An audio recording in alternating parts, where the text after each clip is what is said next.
Yeah, thanks a lot. Boo wrote the headline for the conference, for the speak that I'm about to give here. So it's taking out the middleman, and it's with video capsule endoscopy, or with video capsule endoscopy delivered in a telehealth setting. So call it teleendoscopy. And probably it took that headline because that was a key takeaway from all of our conversations. We're a service provider, so we're trying to use any technology that's out there, the capsules from Medtronic and others, to make sure that innovation can be brought into GI diagnostics. And it's much easier to introduce innovation if all the different parts of the system can be digitized and broken out. The less real time you have, the more you can just throw computers at it. As we learned, it's pretty difficult if you have real time throwing AI at GI than if you have just a capsule video. So the middleman, actually, that we're looking at are quite a number of them. So not to offend anybody, I'm picking the one who is, let's say, driving the bus for the patient to get to the hospital. And one reason why you might have not heard about us, because we're up in Scotland right now most of the time, up in the Highlands.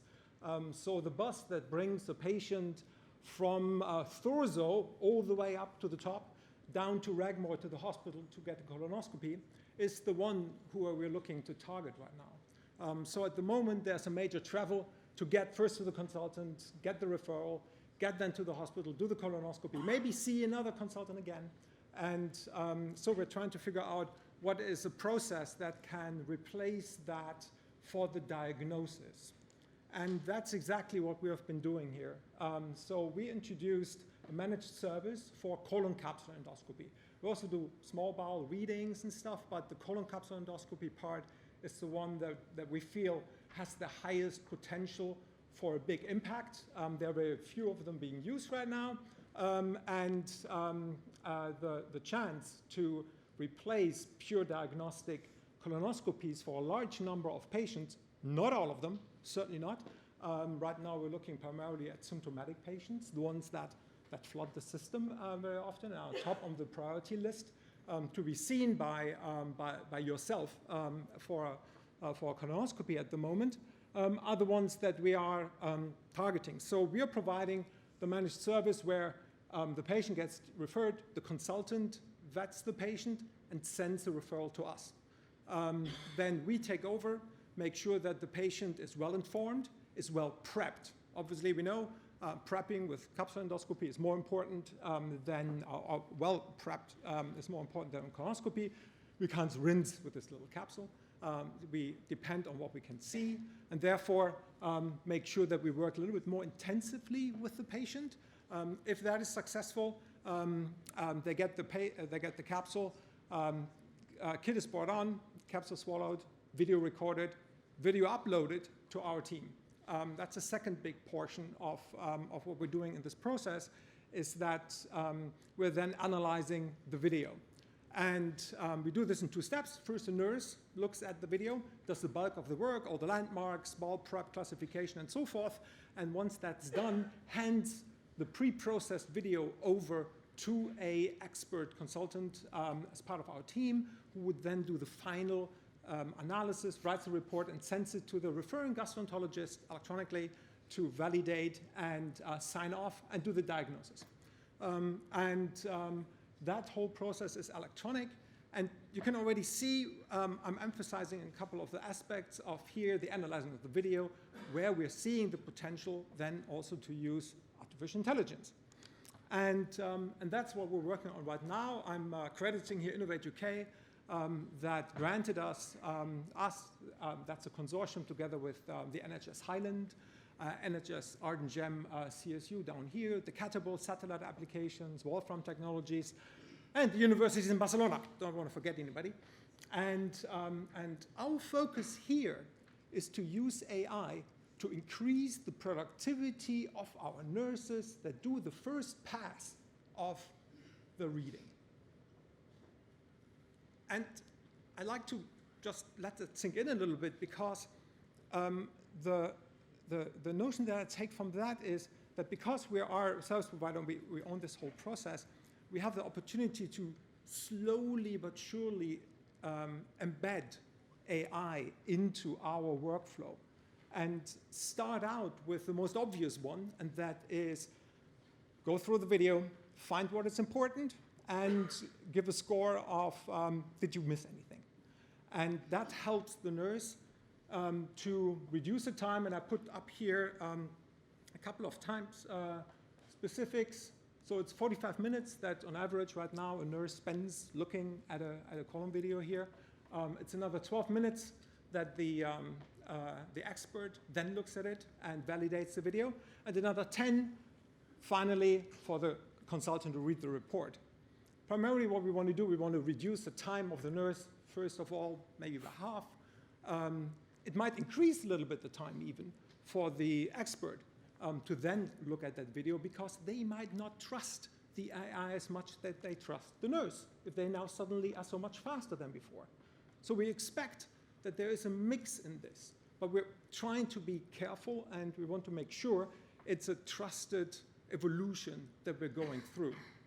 And ultimately, we hope that times for everybody, especially involved in our process, is being reduced, and therefore the whole process and the whole managed service can not only be done quicker, but also can be done more cheaply.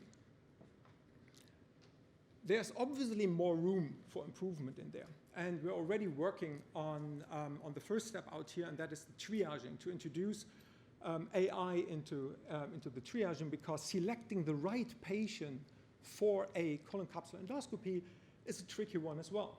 Starts out with simple as the last project that we did, we looked at surveillance patients. They were selected just from the waiting list to get rid of the waiting list.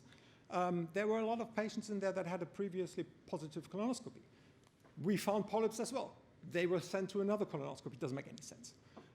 What makes sense here, except for to get rid of the waiting list, because they were sitting there for half a year. So at least know that they do have the polyp. How many do they have? Is anything severe? Oh, wasn't that severe? We can actually move them easily into the endoscopic process, into the management of the endoscopy unit.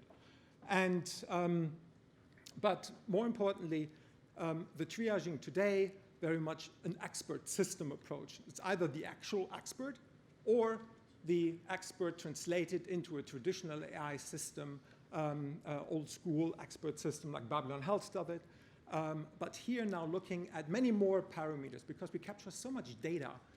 We start out electronically, digitally, we end digitally, everywhere in between a lot of data has been generated.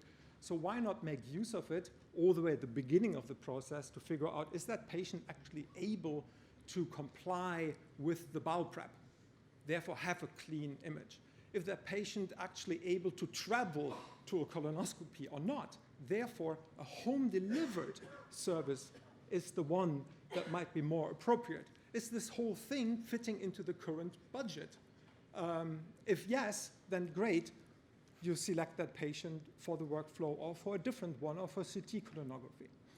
And then obviously further out there, far away in the future, maybe 5 years, 10 years out, I don't think it's much further out, we might see that more and more of the AI is being embedded into the devices themselves, and therefore we come closer and closer to generating more and more of an automatic diagnosis.